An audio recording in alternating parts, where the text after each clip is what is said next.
Alors, c'est aujourd'hui que le Conseil d'État doit donner son avis sur le projet de réforme du Code du travail de Myriam Cobry. Vous en avez probablement entendu parler, ou alors vous n'habitez pas sur cette planète. Et à l'occasion du débat suscité par ce projet avec Manuel Tissier, on va revenir sur d'anciennes lois qui ont été contestées, voire amendées, voire totalement supprimées. On les a peut-être un peu oubliées. Alors, petit rappel dans l'histoire. Et parfois une histoire récente. Hein. Oui, et la contestation qui enfle, qui se multiplie, ça peut aller loin, ça peut aller jusqu'à faire tomber un ministre, voire un gouvernement. Et c'est ce qui s'est passé à l'été 84. Nous sommes le 24 juin de cet été. François Mitterrand est président pour la première fois depuis 3 ans. Et là, 2 millions de personnes descendent dans la rue, crier leur colère contre le projet de loi Savary. Alain Savary, le voici, il est à l'époque ministre de l'Éducation nationale et il souhaite rapprocher l'enseignement public et privé. Oula. Et là, ça met le feu. Le mouvement de l'école libre organise ce qu'on estime être la plus grande manifestation depuis 1968 à l'époque. Et 3 semaines plus tard, le 14 juillet, François Mitterrand annonce le retrait du projet de loi. Alain Savary démissionne.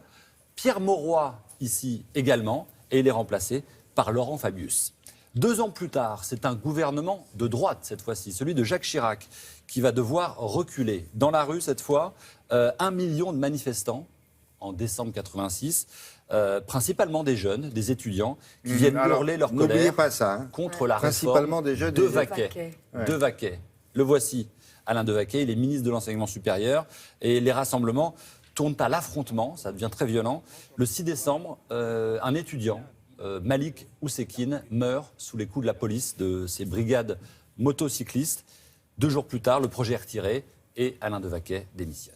Alors justement, revenons sur cette affaire, parce qu'on a vu que les jeunes se mobilisaient, ou on les a mobilisés, on les a aidés, ou alors ils sont assez grands pour se débrouiller tout seuls. Toujours est-il que c'est la mobilisation des jeunes qui fait parfois basculer l'opinion, là, et on le retire, le projet, et le ministre s'en va. Oui, c'est vrai.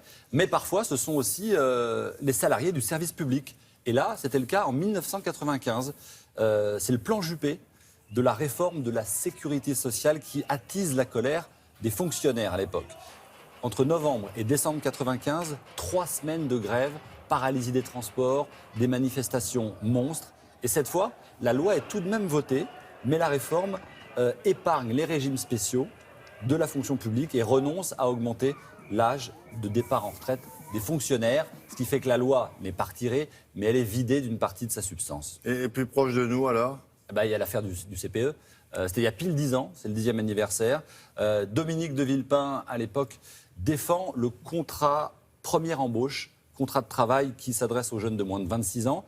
Là aussi, la loi va passer, l'article 49.3, Dominique de Villepin, malgré la colère de l'opposition. Oui, mais là le 49.3, ça passe sans discussion. Là. Sans discussion, voilà. c'est la confiance.